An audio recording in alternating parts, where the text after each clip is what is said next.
L'Atride de Ménélas, chéri d'Arès, avait bien vu Patrocle succomber sous les Troyens dans le carnage. Il franchit les avants, casqué de bronze étincelant, et se mit près de lui. Comme une génisse plaintive se met auprès du jeune veau qu'elle vient d'enfanter. Tel, le blond Ménélas se tint aux côtés de Patrocle, le couvrant de sa langue, de sa lance et de son écu arrondi, prêt à tuer quiconque viendrait l'attaquer de face. Le fils du piquier Panthoos avait vu lui aussi le valeureux Patrocle étendu sur le sol. Alors il s'approcha et dit à Ménélas, chéri d'Arès: « Atride Ménélas, ô divin meneur de guerriers, quitte ce mort et laisse là ses dépouilles sanglantes. Nul parmi les Troyens et leurs illustres alliés n'a frappé Patrocle avant moi dans la rue de Mélée. Laisse-moi donc gagner ici une superbe gloire, ou alors je te frappe et t'enlève à la douce vie. » À ces mots, le blanc Ménélas s'écria, courroucé: « Zeus père, il n'est pas beau de se vanter avec excès. On trouve moins d'ardeur chez la panthère, le lion et le farouche sanglier, même si c'est à eux que la plus grande fougue éclate au fond de leur poitrine, que chez les fils de Panthoos à la pique de frêne. Pourtant, le brave Hyperénor n'a pas longtemps vécu, du jour qu'il a osé me tenir tête et m'insulter, disant que j'étais le dernier des Danaens. Je crois bien que ce n'est pas sur ses pieds qu'il est rentré chez lui pour réjouir sa femme et ses parents chéris. Ta fougue, je l'écraserai de même si tu cherches à m'attaquer. Je te conseille donc de déguerpir et de retourner dans la masse au lieu de m'affronter. Crains pour tes jours, même au plus sot, les faits savent parler. » Il dit. Mais l'autre n'en crut rien et fit cette réponse: « Ah, divin Ménélas, je vais pouvoir tirer vengeance enfin de toi, qui m'as tué mon frère et qui t'en vante. Son épouse à présent est seule en sa neuve demeure, et ses parents s'abîment dans le deuil et les sanglots. Peut-être à ces tristes sanglots apporterai-je un terme en allant déposer ta tête et toute ton armure aux mains de Panthoos et de la divine Phrontis. Allons, le moment est venu d'engager le combat et de le terminer par la victoire ou par la fuite. » À ces mots, il toucha le preux sur son bouclier rond. Mais loin de le briser, la pointe en bronze se tordit sur le puissant écu. Alors, l'Atride de Ménélas s'élança, le bronze à la main, en invoquant Zeus père. Il le piqua, comme il se retournait, au bas du cou, et, sûr de sa robuste main, il pesa sur son arme. La pointe plongea à travers la gorge délicate. L'homme chut lourdement dans un grand cliquetis d'armure. Le sang trempa ses cheveux, tout pareils à ceux des grâces, de même que ses boucles qu'enserraient l'or et l'argent. Parfois, un paysan nourrit dans un lieu solitaire où l'eau jaillit en abondance un beau plant d'olivier. L'arbre est de fort belle venue. Il se balance au souffle de tous les vents et se garnit d'un bouquet de fleurs blanches. Mais soudain, une bise vient en puissante rafale, l'arrache au sol qui le fait vivre et l'étend sur la terre. Tel apparut le fils de Panthoos, le brave Phorbe, quand Ménélas, l'ayant tué, lui ôta son armure. Comme un lion audacieux, nourri sur les montagnes, ravi dans un troupeau qui paît la vache la plus belle, le fauve s'en empare et de ses crocs puissants lui brise le col et la déchire avant de lui laper le sang et les entrailles, tandis que les chiens et les bergers poussent des cris aigus, mais restent à distance et n'osent l'attaquer de trop près, car une pâle peur les tient. De même, nul parmi ces preux ne se sentit le cœur de venir attaquer de près l'illustre Ménélas. L'Atride, alors, eut vite ôté ses armes glorieuses au fils de Panthoos, si Apollon, dans son courroux, n'eût lâché contre lui Hector, fier émule d'Arès. Ce dieu prit l'aspect d'un mortel, Mentès, chef des Cicones, et s'adressant à lui, il dit ces paroles ailées. Hector, voilà que tu poursuis ce qu'on ne peut atteindre, les coursiers du brave Éacide, alors que nul mortel ne peut facilement les dompter ni les diriger. Achille seul le peut, étant le fils d'une déesse, et pendant ce temps, Ménélas, le bouillant fils d'Atrée, en veillant sur Patrocle, a tué le meilleur des nôtres, le panthoïde Forbe, arrêtant là sa fière ardeur. À ces mots, le dieu retourna dans la rue de bataille. Alors, une sombre douleur brisa l'âme d'Hector. Scrutant des yeux la foule, il vit aussitôt les deux preux, l'un arrachant sa belle armure à l'autre, qui gisait au sol, parmi le sang qui coulait de sa plaie ouverte. Il gagna les avants, casqué de bronze étincelant, poussant des cris aigus, tout pareil au feu d'Héphaïstos que rien n'éteint. L'Atride de Ménélas les entendit. Il en fut affligé et dit à son cœur magnanime, « Malheur, si j'abandonne ici ces merveilleuses armes et Patrocle abattu pour la défense de ma gloire, j'ai peur qu'en l'apprenant les Danaènes s'en indignent. Mais si pour mon honneur je m'en vais seul combattre Hector et les Troyens, j'ai peur d'être cerné un contre 1000, car c'est tous les Troyens qu'amène ici l'illustre Hector. Mais qu'a besoin mon cœur de disputer de cette sorte, lorsqu'en dépit du ciel on prétend lutter contre un brave que favorise un dieu, ça n'est fait aussitôt de lui. Nul Danaène ne s'indignera donc en me voyant céder devant Hector, puisque les dieux guident son bras. Si du moins j'entendais ici le cri du brave Ajax, nous marcherions tous deux, rappelant notre ardeur guerrière, même en dépit du ciel. Peut-être au pays d'Achille pourrions-nous ramener ce mort. Ce serait mieux que rien. Tandis qu'en son âme et son cœur, il roulait ses pensées, la ligne troyenne avançait. Hector la conduisait. Alors, Ménélas recula et laissa là le corps, non sans se retourner. On eût dit un lion velu, comme des chiens tentent de chasser hors de leur étable avec des piques et des cris. Son cœur vaillant se glace au fond de lui, et il ne quitte l'enclos qu'à regret. De même, le blond Ménélas s'éloigna de Patrocle et ne se retourna qu'après avoir rejoint les siens. Cherchant des yeux le grand Ajax, le fils de Télamone, il l'aperçut bientôt, tout à la gauche des combats, qui rassurait les siens et les incitait à se battre, Phobos ayant jeté sur eux une folle panique. Bien vite, il courut les rejoindre et lui dit ces paroles. « Cher Ajax, aide-moi à sauver le corps de Patrocle et tâchons de le ramener au pays d'Achille. » Mais sans ces armes que le fier Hector lui a ravies. Il dit, et le vaillant Ajax en eut le cœur touché. Il gagna les avants, escorté du blond Ménélas. Déjà Hector, ayant ravi les armes de Patrocle, tirait son corps pour lui trancher la tête avec le bronze et le traîner avant de le livrer aux chiens de Troie, quand Ajax accourut avec son bouclier géant.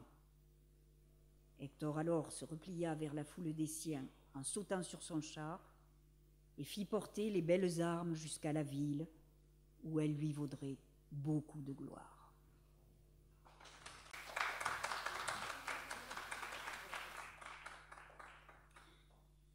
Ajax, de son écu, couvrit le fils de Ménétios. Il se tint là, tel un lion protégeant ses petits.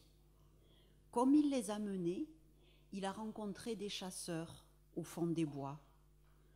Alors le fauve, enivrée de sa force, abaisse la peau de son front sur ses yeux qu'elle enferme. Tel Ajax se dressait aux côtés du héros Patrocle. Tout près de lui, l'Atride Ménélas, chéri d'Arès, sentait grandir au fond de sa poitrine un deuil immense. Glaucos, fils d'Hippoloque et chef des guerriers de Lycie, foudroyant Hector du regard, le tensa vertement. « Hector, tu es très beau, mais quel piètre guerrier tu fais. Ta gloire ne vaut pas bien lourd si tu n'es qu'un fuyard. Avise aujourd'hui à sauver ta ville et ton pays, mais tout seul, aux côtés de ceux qui Lion a vu naître. Aucun Lycien ne voudra plus combattre les Argiens pour ta cité, car on ne vous sait jamais aucun gré de lutter contre l'ennemi sans trêve et sans relâche. Ah, malheureux, comment sauverais-tu dans la mêlée un simple preux, quand Sarpédon, ton hôte et ton ami, tu l'as laissé être un gibier de choix pour les Argiens. Lui qui, de son vivant, vous avez tant aidé, ta ville et toi. Tu n'as pas eu le cœur d'en écarter les chiens. Aussi, dès maintenant, si les Lyciens veulent m'en croire, partons. Et Troie alors verra le gouffre de la mort. Certes, si les Troyens avaient cette ardeur intrépide et ce mordant qu'ont les guerriers qui, pour le sol natal, soutiennent de rudes combats contre leurs ennemis, nous aurions tôt fait de traîner Patrocle hors dans nos murs. Et quand nous aurions retiré son corps de la bataille pour le mettre dans la grande cité du roi Priam, les Achéens livreraient sur le champ les belles armes de Sarpédon que nous ramènerions alors chez nous. Car ce grand preux, dont l'écuyer vient de périr, l'emporte sur tous les Danaens avec ses lestes écuyers. Tandis que toi, tu n'oses pas regarder dans les yeux le magnanime Ajax, ni l'affronter dans la mêlée, ni l'attaquer en face, car il vaut bien mieux que toi. L'œil courroucé, Hector, au casque étincelant, lui dit « Glaucos, étant ce que tu es, pourquoi cette insolence ? Mon doux ami, je te croyais le plus sensé des hommes qui vivent dans les terres plantureuses de Lycie. Mais tu dois vraiment être fou pour parler de la sorte. Je ne tiens pas, dis-tu, devant le gigantesque Ajax ? Jamais je n'ai craint les combats ni le fracas des armes. Mais le vouloir de Zeus l'emporte sur celui des hommes. Il met le brave en fuite et lui arrache la victoire, sans peine, alors qu'à la bataille, il le pousse lui-même. Allons, doux ami, mets-toi là, regarde-moi à l'œuvre, et tu verras si je suis aussi lâche que tu dis, ou si, malgré leur intrépide ardeur, j'empêcherai les Argiens de se démener pour le corps de Patrocle. Il dit, puis appela les Troyens d'une voix puissante. Troyens, Lyciens et Dardaniens, experts au corps à corps, soyez des hommes, mes amis, et songez à vous battre. Moi, je mettrai la belle armure du vaillant Achille, que j'ai prise au puissant Patrocle, après l'avoir tué. Hector, au casque étincelant, à ces mots, s'éloigna du combat meurtrier, ses compagnons n'étant pas loin. Il allongea le pas et courut vite les rejoindre, comme il partait avec les armes du fils de Pélée. À l'écart du combat lugubre, il changea de cuirasse, laissant la sienne aux Troyens belliqueux pour la porter dans la sainte Ilion. Il mit les armes immortelles du Péléide Achille, que les dieux issus du ciel donnèrent jadis à son père, et lui, une fois vieux, à son fils, qui ne devait pas vieillir sous cette armure. Quand Zeus, l'assembleur de nuages, l'aperçut de loin qui revêtait l'équipement du divin Péléide, alors il secoua la tête et se dit à lui-même : « Ah, malheureux, la mort n'effleure guère ton esprit. Si proche qu'elle soit, tu revêts les armes divines d'un héros devant qui l'on voit trembler tous les guerriers. Tu viens de tuer son ami aimable et courageux et de lui ôter sans façon les armes de son corps. Mais aujourd'hui, je veux t'offrir un splendide triomphe. En retour de ce qu'Andromaque ne te verra pas lui rapporter l'illustre équipement du Péléide. » Il dit, et de ses noirs sourcils, le Cronide approuva. Il mit l'armure à la taille d'Hector et l'enflamma d'une cruelle ardeur. Ses membres soudain se remplirent de vaillance et de force. Il marcha, poussant de grands cris, vers ses illustres alliés. À tous il apparut, resplendissant sous les armes du vaillant Péléide. Il se rendit de l'un à l'autre et les stimula tous. Mestlès, Glaucos, Médon, de même que Tersilocos, Déicénor, Hippotoos, ainsi qu'Astéropée, Phorcys, Chromios et Énomos, qui étaient leurs devins. Il les stimula tous en leur disant ces mots ailés. « Écoutez-moi, voisins et alliés, tribus sans nombre. Si je vous ai tous appelés ici, loin de chez vous, ce n'est point par désir, ni même par besoin du nombre, mais pour m'aider à protéger les épouses troyennes et leurs jeunes enfants contre les Argiens belliqueux. C'est pour cette raison que j'épuise mon peuple en vivres et en cadeaux. Que chacun et que j'exalte votre ardeur à tous. Que chacun se porte au combat et y trouve ou sa perte ou son salut. Car tel est le commerce de la guerre. Déjà Patrocle est mort, mais celui qui le tirera chez les Troyens aux bons chevaux, en écartant Ajax, aura la moitié du butin, et moi j'aurai le reste, de sorte que sa gloire, à lui, égalera la mienne.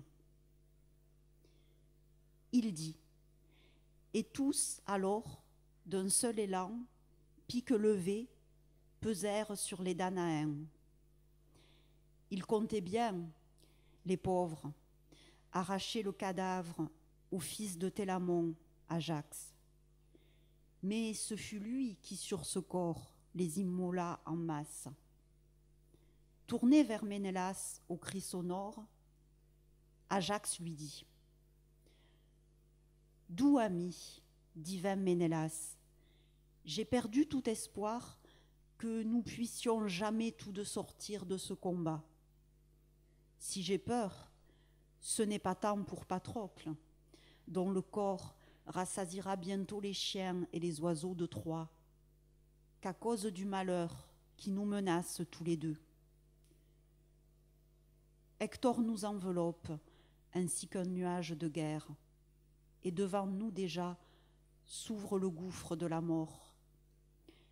Appelle par ici les Achéens les plus vaillants. » Il dit, et Ménélas, au cri puissant, lui obéit.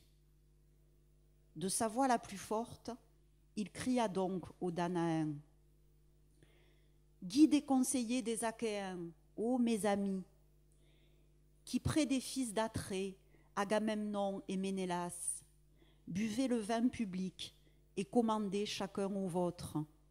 Vous tous que le grand Zeus entoure d'honneur et de gloire. Il m'est bien difficile en ce moment de distinguer chacun des chefs, tant la lutte guerrière se déchaîne.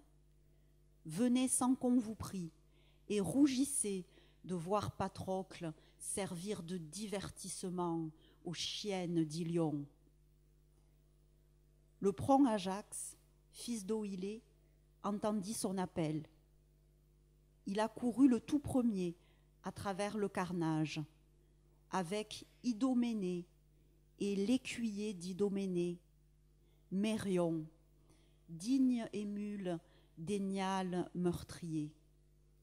Mais pour les autres, qui saurait en son esprit nommer tous ceux qui vinrent derrière eux ranimer le combat?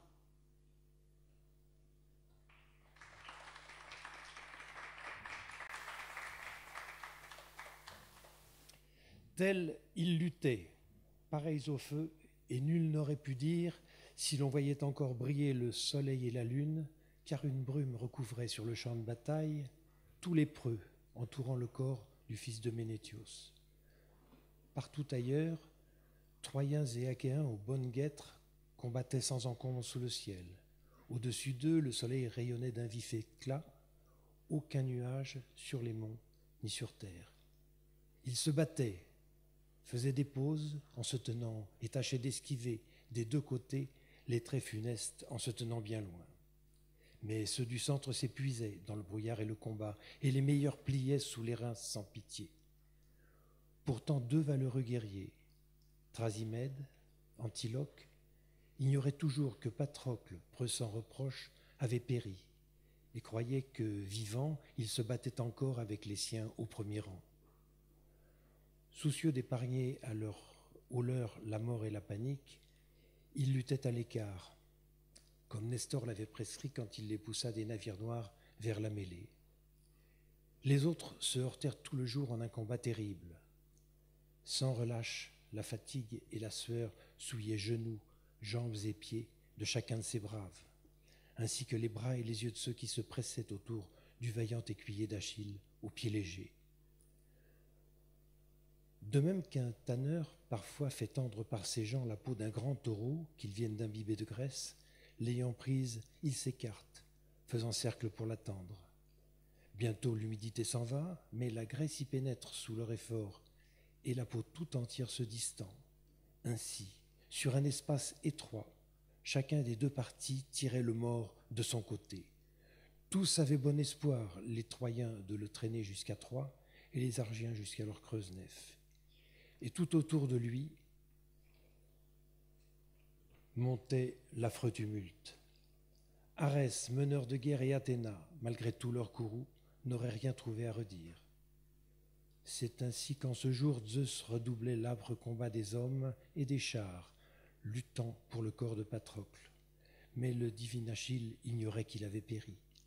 Le combat se livrait beaucoup trop loin des fines nefs, sous les murs d'Ilion, et jamais il n'avait songé qu'il eût péri, croyant qu'après s'être heurté aux portes, il reviendrait indemne, et se disant que son ami ne pouvait, sans lui, ni même avec lui, s'en emparer.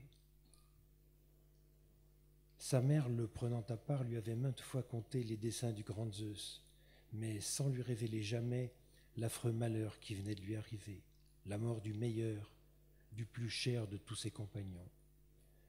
Massés autour du mort, longues piques à la main, les guerriers se heurtaient et s'entretuaient sans répit, et chacun disait, parmi les Argiens vêtus de bronze, « Amis, quelle honte pour nous si nous courions rejoindre nos creuses nefs. Ah, que plutôt la terre à l'instant même nous engloutisse tous. Voilà qui vaudrait 100 fois mieux pour nous que de laisser les Troyens dompteurs de cavales tirer ce corps jusque chez eux et se couvrir de gloire. »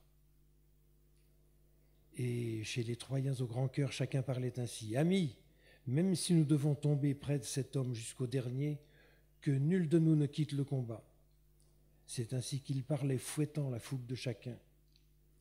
Tandis qu'il combattait et que le tumulte de fer gagnait le ciel de bronze, à travers les terres infinies.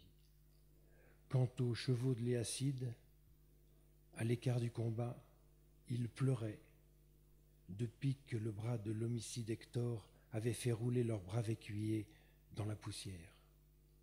Automédone, le vaillant fils de Diorée, eut beau les harceler sans trêve, en les touchant d'un fouet agile et usé envers eux de la douceur et des menaces, ni l'un ni l'autre ne voulait plus regagner les nefs et le large Hellespont, ni les Argiens dans la mêlée. Ils restaient tous deux sans bouger, pareils à une stèle dressée au-dessus du tombeau d'un mort ou d'une morte. Ainsi, devant le char splendide, ils restaient immobiles. Leurs têtes étaient collées au sol, et des armes brûlantes coulaient de leurs yeux jusqu'à terre, à force de brûler la mort de leur cocher, souillant leur crinière touffue qui avait glissé du collier des deux côtés du joug. La mêlée aux jours de Patrocle reprit de plus belle, amère et douloureuse. Athéna, descendue du ciel, réveillait le conflit. Le grand Zeus l'avait dépêché pour presser les Argiens car il avait changé d'avis. Réveillez-le. Comme l'arc-en-ciel empourpré que Zeus étend des nues au regard des humains pour leur signifier la guerre ou l'ouragan glacé qui viendra mettre fin sur terre aux travaux des mortels et fera pâtir le bétail. Telle Athéna, s'enveloppant d'une vapeur de pourpre, plongea au milieu des Argiens et les stimula tous. Pour commencer, elle réveilla l'ardeur de l'Atride du vaillant Ménélas qui se trouvait à côté d'elle, en prenant la taille et la voix puissante de Phénix. Mais hélas, quel sujet de honte ce serait pour toi si jamais les rapides chiens sous les murs d'Ilion déchiraient le fidèle ami du valeureux Achille. Résiste donc avec vigueur et stimule tes gens. Et Ménélas, au puissant cri de guerre, répondit: Phénix, mon bon vieillard, qu'Athéna seulement me donne la force et détourne de moi l'élan des javelots. À ces conditions, je veux bien assister Patrocle et le défendre. Son trépas m'a tant serré le cœur. Mais Hector a la folle ardeur du feu et brise tout avec son fer, car c'est lui que Zeus offre la gloire. Lors Athéna, la déesse aux yeux pères, eut grande joie qu'il eut la première invoquée avant tout autre dieu. Elle remplit de vigueur ses genoux et ses épaules, puis elle versa dans son cœur l'audace de la mouche. On a beau l'écarter, elle s'attache à votre peau et suce, en la piquant, le sang dont elle se régale. D'une pareille audace, elle remplit son âme sombre. Posté près de Patrocle, il darda sa pique brillante. Il était un Troyen, Podès, le fils d'Étione, riche et vaillant. Hector l'estimait entre tout son peuple, car il était pour lui un bon compagnon de festin. L'Atride Ménélas l'atteignit sous le baudrier comme il allait s'enfuir, et il poussa le bronze à fond. Podès tomba avec fracas, et le blond Ménélas tira le mort des rangs troyens vers le groupe des siens. Alors Apollon s'approcha pour stimuler Hector. Il avait revêti l'aspect de l'Asiade Phénops, son hôte le plus cher qui résidait dans Abydos. C'est sous ces traits que l'archer d'Apollon l'interpella. « Hector, quel autre Danaën désormais te craindra si tu fuis devant Ménélas, qui n'a jamais été qu'un piètre combattant? Il vient de soustraire à lui tout seul un cadavre troyen, celui de ton fidèle ami, un preux du premier rang, Podès, le fils d'Étione. » Lors un sombre nuage de douleur couvrit Hector. Il franchit les avants, casqué du flamboyant terrain. De son côté, le fils de Cronos saisit son égide aux 1000 franges d'or. Il couvrit l'Ida de nuages, lança l'éclair à grand fracas et secoua le mont, donnant la victoire aux Troyens et faisant fuir les autres.